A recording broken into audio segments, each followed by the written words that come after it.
banyak pengalaman saya dapati di Jakarta. Seketika itu saya memutuskan untuk pindah ke Atambua 2021.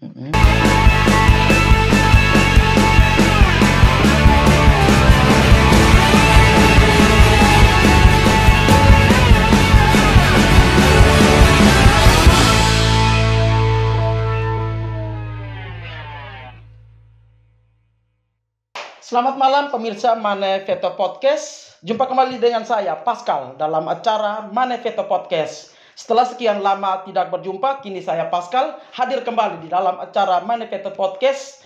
Kali ini kita kedatangan seorang bintang tamu, anak yang masih dibilang tergolong usia cukup belia, cuman memiliki pengalaman yang luar biasa di Jakarta. Kemudian di dalam hidup mengambil keputusan pada tahun 2021 untuk kembali kepada Kabupaten Belu, kota tercinta, kota kelahiran, untuk mengabdikan diri di tanah kecintaan. Langsung saja kita sambut orang. Om Don, apa kabar bro? Puji Luar Tuhan, biasa ya. kabar baik, salam buat kita semua. Kesibukan apa sekarang?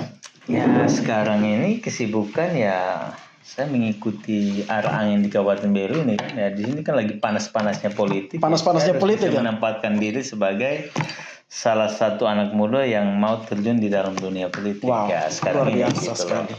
Dan itu saya sangat sebagai anak muda, salah satu anak muda di Belu yang juga punya hati untuk melihat bahwa pertumbuhan Belu ini boleh lebih cepat. Saya sangat terinspirasi ya dengan setelah semenjak, kalau tidak salah waktu itu kita tahun berapa ya berkenalan waktu itu, tahun 2023 di Oh ya, tahun lalu ya. Yes. Waktu itu saya masih aktif ya, orang muda Katolik di Tukuneno, kemudian kita berkenalan di sana. Yang menarik sekarang adalah sekarang ini kan di Kabupaten Belu ini kan sangat hangat sekali orang berdiskusi tentang politik. Kenapa? Karena banyak sekali kalau kita lihat perkembangan di Belu sekarang ini, banyak sekali kader-kader Belu yang saya boleh katakan bahwa mereka itu adalah orang-orang luar biasa. Sebut saja salah satu mereka misalnya Pak Willy Lai, mantan bupati kita. Kemudian di situ ada Pak Agus Taudin yang cukup berkiprah lama di Jawa. Akhirnya pada periode yang lalu datang untuk masuk ikut dalam pertandingan politik. Kemudian bahwa beliau berhasil menumbangkan Bupati Belu yang lama, Pak Willy Lai. Dan sebentar lagi kita tahu sendiri bahwa bulan Oktober ya kalau tidak salah akan ada lagi pilkada yang berikut. Dan beredar cukup kuat bahwa beliau punya kans untuk maju lagi. Oke, sebagai anak muda, bagaimana pandangan bro terhadap kondisi atau isu yang beredar di kota kecil kita ini? Oke, kalau saya sendiri sih begini, kenapa saya ikut terjun di dunia politik di Kabupaten Belu ya, karena saya sekarang punya jabatan di salah satu partai kan. Saya sekretaris Partai Hanura Kabupaten Belu, tentu saya harus ambil peran penting. Yes. Apalagi kami di Hanura tuh punya dua kursi yang sudah terpilih. Ya moga-moga tidak ada halangan akan dilantik di bulan September ini. Tentu kami sebagai pengurus Partai Hanura KSB-nya, kami punya peran penting untuk ikut mengusung bakal calon bupati dan calon wakil bupati nanti di 2024 ini. Yes. Nah, itu tentu saya sebagai anak muda itu sangat tergerak sekali. Saya harus bisa berkomunikasi dengan senior, dengan teman-teman, khususnya buat anak-anak milenial gitu, bagaimana mengikuti tren politik sekarang, bagaimana anak muda harus bisa mengambil bagian. Yes. Tentu kita harus lihat juga, sekarang ini kan banyak sekali putra-putra Belu yang ikut mengambil bagian dalam kontestasi 2004-2009. Tentu di situ ada Pak Bupati, ada bakal calon juga tuh Pak Willy, ada Pak Servasius Serbayamanek, ada juga Pak Alphonse, ada juga Pak Saka, ada juga yang Pak Pius Pria, adalah beberapa teman-teman yang Yes. Mereka sebagai putra-putri Belu terbaik. Nah, ini yang perlu kita ikut ambil bagian di situ. Dengan cara apa? Kita melihat, kita pelajari mereka. Karakter mana mereka yang baik, ya kita dukung, kita support. Kita jangan hanya jadi penonton. Seperti itu pandangan saya. Sangat setuju dengan itu. Kemudian sebagai anak muda ya, itu kan pandangannya Kakak Don mengenai peta politik yang terjadi di atau orang-orang yang sekarang atau kader-kader terbaik lah kita katakan yang ada di wilayah kita itu. Tetapi sejauh ini semenjak Kakak Don sendiri dari tahun 2021 ya di Kabupaten Belu, kira-kira sebagai satu pribadi yang sudah lama belajar di Jakarta, apa sih pergerakan-pergerakan yang kira-kira Kakak Don kasih kontribusi di wilayah kita ini untuk mendorong bahwa karena hadirnya saya di Kabupaten Belu ini, bahwa Kabupaten Belu ini boleh cepat bertumbuh lah gitu dari sisi anak muda. Tentu dari saya mulai di Jakarta 2021. Yes. Banyak pengalaman saya dapati di Jakarta. Seketika itu saya memutuskan untuk pindah ke Atambua 2021. Di situ saya harus bisa mandiri. Mandiri dalam arti saya harus bisa menciptakan suasana baru di lingkungan saya sendiri. Yang pertama saya harus kasih contoh dulu di dalam rumah saya. Yes. Keluarga saya, adik kakak saya, bahwa saya pola hidup saya di Jakarta seperti ini. Misalnya begini.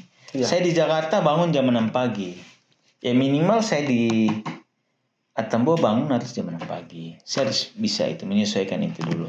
Seketika itu saya jalani, dengan sendirinya dari keluarga saya akan berubah, dengan lingkungan saya akan berubah. Langkah lagi ke lingkungan saya, adik-adik saya, teman-teman saya harus bisa merubah dengan pola saya, bagaimana mereka menyesuaikan saya. Tentu saya akan sampaikan ke Bapak, saya akan membuat hal-hal positif, mengajak mereka untuk bekerja. Bekerja itu bekerja dari hal-hal yang kecil dulu. Contoh di lingkungan saya, kumpul dengan adik-adik anak-anak muda. Yes. Jangan hanya kita duduk nongkrong gosipin orang, ya itu tidak bagus. Yes. Jadi kita kumpul misalkan, kita pergi bunuh ayam, datang kita jual ayam bakar. Dari hal-hal kecil itulah saya membuat sampai dengan pergaulan dengan teman-teman di sini yang saya harus buat. Seperti itu. Jadi saya merubah dulu dari lingkungan saya itu. Bagaimana mereka itu menyesuaikan dengan saya, sehingga saya bisa mengajarkan mereka hal-hal yang bisa menguntungkan mereka sendiri. Yes. Jujur saja, seketika waktu saya pulang ke Atambua, di lingkungan saya tuh, mohon maaf nih, saya sampai bangun pagi, ada yang bangun jam 11, jam 12. Setelah kemudian di malam hari duduk nongkrong di cabang. Main gitar. Tidak ada yang salah, betul. Tapi ujung-ujungnya ya waktu kumpul uang kita minum kita. Nah, kita memang di sini tradisi minum sopi itu biasa. Tapi kita lihat momennya lah. Minum sopi itu di mana kita harus minum, di mana kita tidak minum. Tapi kebanyakan 2021 ya teman-teman. Nongkrong di cabang, minum, mabok, tersinggung sedikit mulai suara keras. Nah itu yang mesti saya rubah. Rubah tuh dari diri saya sendiri dengan lingkungan saya dulu. Dan itu puji Tuhan saya mulai buat hal-hal kecil begitu. Saya mulai mengajarkan bahwa sudah kita kerja saja. Apapun pekerjaan itu yang penting halal. Yang bisa menghasilkan rupiah. Jadi paradigma pertama yang Kakak Don tangkap waktu pulang dari Jakarta itu bahwa gaya hidup ya, maksudnya gaya lifestyle, gaya hidup yang di Jakarta dengan di kota-kota kecil ternyata sangat berbeda ya, karena memang skala waktu pertumbuhan luar biasanya Kakak Don itu kan terjadinya itu di Jakarta, banyak belajar juga di Jakarta, kemudian tahun 2021 kembali ke kampung halaman dan ternyata Kakak Don sendiri menemukan perbedaan gaya hidup yang luar biasa ya, karena merubah itu sangat butuh waktu kita mau merubah itu. Terus kira-kira pergerakan kecil apa ya? Maksudnya setelah itu kan yang tadi diceritakan pertama itu kan di dalam keluarga. Bagaimana dengan di lingkungan? Kira-kira adakah gerakan yang Kakak Don bikin yang kira-kira walaupun itu bisa untuk ibaratnya memberikan dampak positif untuk teman-teman yang ada di sekitar situ? Kan tadi Kakak Don katakan bahwa perubahan itu tidak bisa kita mulai dari luar, tapi perubahan itu kita harus mulai dari dalam. Yang pertama tadi Kakak Don bagikan tentang perubahan diri. Kemudian dalam lingkup skala kecil ya ini di dalam keluarga. Kemudian kan ini berhasil nih.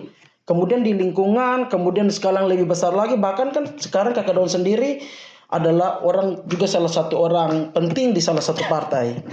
Itu artinya bahwa Kakak Don itu mendapatkan kepercayaan. Nah kira-kira yang kami mau tahu itu apa yang Kakak Don sudah bikin dalam konteks bahwa lingkungan yang lebih luas? Oke. Yang pertama sih kita bergaul sih positif saja sama orang-orang lawan jenis kita. Yang pertama sih saya selalu mengkuncikan di dalam diri saya bahwa saya harus positif dengan orang yang saya temuin. Dari situ kita harus banyak bergaul. Dengan siapa saja kita bergaul, kita harus banyak membangun komunikasi. Tentu dengan teman-teman di Jawa kita membangun relasi mereka di sana. Dari sana membagikan kita ke sini, dari sini pun juga kita mendekatkan diri dengan orang-orang ini. Jujur pengalaman saya sampai saya sekarang pegang jabatan di Partai Hanura di Kabupaten Belu sebagai sekretaris. Itu luar biasa. Tentu itu proses tidak panjang. Yes. Itu karena teman Ya. kasih kepercayaan ke saya, ya saya siap jalani. Dan syukur puji Tuhan ya sampai saat ini ya kunci intinya pergaulan banyak membangun dengan relasi dengan siapapun kita. Iya. Buka ruang untuk komunikasi. Oke.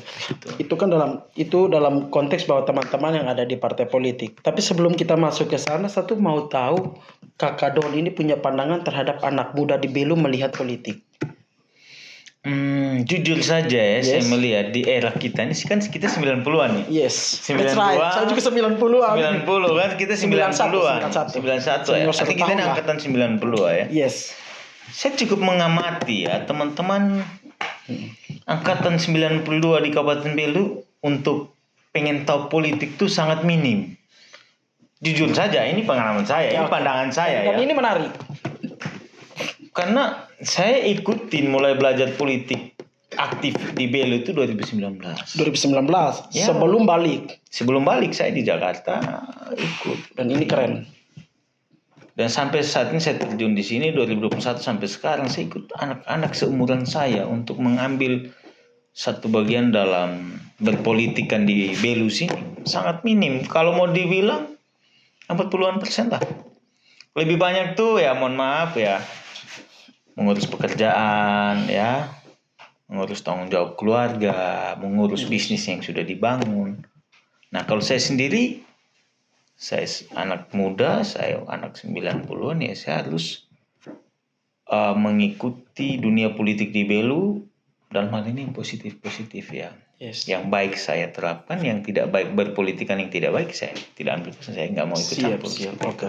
Dan ini menarik sekali. Maksudnya pandangannya adalah anak-anak muda di Belu, satu kesimpulan bahwa anak-anak muda di Belu kurang tertarik dengan partai politik. Yes? Kurang tertarik dengan partai politik. Di Menurut- era 90-an ya. Era 90 menurut Kakak Don apa alasannya? Ya seperti tadi saya bilang ya, alasannya mereka tidak mau ikut di dalam berpolitikan, apalagi masuk dalam bagian partai gitu kan. Yes. Mungkin mereka punya alasan tersendiri. Yang pertama mereka punya satu tanggung jawab. Mungkin mereka punya pekerjaan yang tidak bisa melibatkan dengan kalau kita politik sama pekerjaan nanti tidak terurus itu. Dan yang kedua juga mungkin keluarga yang sudah beristri, saya terlalu politik ini nanti mendapat apa? Ini yang saya dapat dalam hal ini teman-teman banyak sih yang begitu. Lu ikut partai politik mau dapat apa? Saya bilang ya saya punya prinsip. Yes. Selagi saya banyak baik dengan orang, saya selalu berpikir positif, lakukan hal yang baik, tentu saya akan dapat hikmahnya. Ya puji Tuhan, syukur ya saya enjoy saja. Seperti itu. Artinya bagaimana kita mau ikut partai politik tahu kayak diri kita. Yes. Kalau kita bawa ini dengan baik, saya rasa baik-baik saja. Jujur partai politik sekarang ini saya banyak relasi, banyak teman, bahkan sampai di tingkat DPP, bahkan tingkat. Dan ini menarik. Dari artinya kita melihat, kita banyak bicara tentang politik. Politik itu sendiri seberapa pengaruh sih hidupnya dalam Kakak Don punya hidup? politik itu sendiri Yes, ya. Ini pengaruh. pertanyaan bagus nih kan itu. Ini saya senang nih kalau buka semua nih kan. Jadi politik itu begini. Yang Yes. pertama, saya masuk di dalam dunia politik, dalam hal ini partai politik ya. Ya. Saya punya banyak teman. Yang pertama relasi ya, berarti. Relasi. Relasi dapat. Relasi dapat. Dan yang kedua, pekerjaan pun juga saya dapat. Karena dampak dari relasi yang bagus, Pekerjaan saya akhirnya muncullah peluang. muncullah peluang-peluang yang kita bisa ambil. Ini yang kadang-kadang orang tidak melihat ini sebagai Nah, peluang. itu. Mereka tidak melihat hubungan itu sebetulnya setiap hubungan ada peluang. Itu setuju. Itu betul. Seperti itu. Jadi Yes. saya punya satu moto dalam saya punya diri. Ya. Itu yang saya selalu tulis ya. Saya profil ada nih. Saya selalu di mana-mana profil saya mau di HP WA di mana tuh. Yes. Kekuatan kita tuh bisa diukur seketika kita punya banyak relasi. Diukur tuh dalam hal ini garis miring. Punya banyak teman. Banyak kenalan. Dengan sendirinya mereka bantu. Mereka kasih bukan kasih saya uang enggak. Don, bro, ini bisa ambil, tuh bisa kerja kok. Tidak bisa pun saya pelajari dengan di YouTube atau di Google kawan. Ini saya perlu kasih tahu. Nah ini ilmu nih, yang kadang-kadang orang tidak melihat. Intinya punya satu kepercayaan diri bahwa saya bisa kerja ini. Yes. Dan itu saya lakukan, saya kerjakan dan puji Tuhan. Dengan saya punya banyak teman, saya tidak bisa, sudah sini saya kerjakan. Betul. Saya, kawan bisa kerja ini kok. Ada fee sekian. Yes. Sudah, kawan bantu saya nih. Kawan bantu sekian. Saya fair. Oke. Saya punya pengalaman dari SMK tahu. Ini pengalaman. SMK. Yes. SMK Kusuma. Yes. Suster kepala sekolah telepon saya. Iya. Pak Don, saya dapat nomor dari salah satu teman, salah satu guru, saya tidak sebut namanya. Pak Don tuh bisakah kasih materi? Saya bilang, bisa. Judulnya apa? Materinya apa? Iya. Apa namanya? Digital marketing, bagaimana membangun usaha UMKM. Bisa saya ambil yang bagian UMKM saja. Digital marketing. Digital marketing, dan yang kedua, menghidupkan UMKM di Kabupaten Dili. Saya bilang, suster siap, saya ambil. Oke. Tentu saya punya kekurangan. Tentu kita manusia punya kekurangan, punya kelebihan. Yes. Saya menyadari saya punya kekurangan di mana. Iya. Saya kontak teman. Saya bilang, Om Eng, bisa bantu saya? Materinya ini tolong dibuatkan dalam satu bentuk PowerPoint. Oh bisa saudara. Tolong, saya punya jadwal kasih materi itu selama 1 minggu. Yes. Oh bisa saudara. Oke, saya kirim materinya. Di telepon saya temuin teman. Kami kerjakan. Modal dengan saya punya pengalaman, saya punya kawan, saya kontak-kontak. Dan saya percaya diri untuk mempresentasikan di depan Anak-anak. satu SMK Kusuma, anak kelas 3. Dipanggil untuk jadi narasumber untuk mengajar anak-anak guru sekolah. tamu waktu itu. Nah ini yang menarik. Latar belakangnya pendidikan Kak Ron itu seperti apa sih? Kalau latar belakang ya, tentunya sekarang lagi tahap selesaikan S1. S1. Sarjana hukum. Tetapi dipanggil untuk mengajar di SMK. Ini terobosan. Ini luar biasa. Guru tamu Ini luar biasa. hari Hebat, ini Bang. materinya apa? Digital marketing Digital marketing. sama UMKM. Pasarkan UMKM. Pematerinya Saya sendiri. mantap, luar biasa sekali. Tentu saya harus belajar banyak tentang. Tapi puji Tuhan terselesaikan dan anak sekolah kelas 3 SMK Kusuma tuh gembira dia, sangat senang dengan saya punya materi. Dan mereka merindukan kapan lagi Pak Don untuk ngajarin kami. Untuk Nah itu satu kebanggaan buat saya. Dipanggil. Tapi ada tidak dia punya goalnya apa di waktu itu? Goalnya apa? Tentu seperti tadi saya bilang ya, pengalaman, banyak teman, orang mempercayakan saya. Yes. Saya mampu mempresentasikan materi yang saya bawa. Tentu materi yang saya bawa, tentu bukan saya asal tempel saja, tidak. Saya pelajari dulu. Pelajari semua sudah terekam. Saya minta teman kolaborasi dengan saya. Dalam hal ini dia punya basic di bagian UMKM. Ada juga teman yang basicnya di bagian digital marketing. Saya kontak dia, saya panggil dia. Kalau saya bisa telepon, saya bisa ketemu, saya temuin. Yes. Saya sharing ke beliau, Iya. tolong kakak bagi ilmu ke saya untuk saya Yes. pelajari kita adik-adik sekolah. Sehingga orang melihat saya bukan cuma abal-abal kan begitu. Kita harus profesional. Yes. Jadi ya itu puji dan syukur. Luar biasa sekali ya. Poin penting, salah satu poin penting dalam kita punya diskusi kali ini adalah bagaimana dampak daripada sebuah hubungan itu sangat memberikan pengaruh untuk perkembangan kita punya kehidupan ya, dari dalam berbagai sektor. Nah, ini kan cukup menarik juga adalah tadi kita itu dalam bagian dari kehidupan ya, dipanggil juga sebagai narasumber di sekolah, itu bagi saya itu adalah sebuah prestasi. Ini kita coba masuk lagi, tadi kan kita sempat diskusi tentang politik, bagaimana kakak Don sebagai anak muda. Yes. Oke. Adakah pesan-pesan untuk anak? Ini kan sebentar lagi kita mau tutup. Sebentar lagi kita mau tutup. Adakah tidak pesan-pesan untuk anak-anak muda terkait dengan politik yang tidak lama lagi juga mungkin akan mulai pencalonan, dan itu luar biasa. Apa sih pesannya dari kakak Don sebagai seorang politikus yang punya kedudukan di salah satu partai? Pesan saya sih tidak panjang, singkat saja ya. Buat teman-teman yang masih merasa muda, yes, ikutlah berpolitik, ambil hal-hal yang positifnya saja. Jangan pernah berpandang bahwa politik itu jelek, jangan.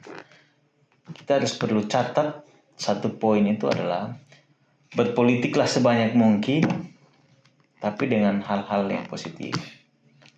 Di situ kita akan menemukan teman, relasi, menemukan pekerjaan yang kita inginkan. Itu saja. Ya kita ikutin saja politik di sini, imbangi saja, tapi hal yang baik kita ambil. Yes. Hal yang mempengaruhi kita bahwa ini tidak baik, jangan dipikirkan, dibuang aja. Nikmati aja. Yang penting jaga kepercayaan, jaga komunikasi, bisa bawa diri, bisa menempatkan diri di mana kita berada. Itu saja sih. Oke, di situ kita akan luar biasa ya, Kakak Don. Terima kasih, thank you ya. Malam ini sudah bisa hadir di dalam Manifest Podcast. Satu hal bahwa jangan bosan-bosan untuk datang sini. Kalau kami ulang, mohon kesediaan untuk mungkin boleh hadir. Teman-teman, luar biasa sekali pada malam hari ini kita kedatangan Kakak Don, seorang anak muda yang boleh dikatakan bahwa cukup menginspirasi. Oke, saya tutup. Thank you ya Kakak Don untuk malam ini.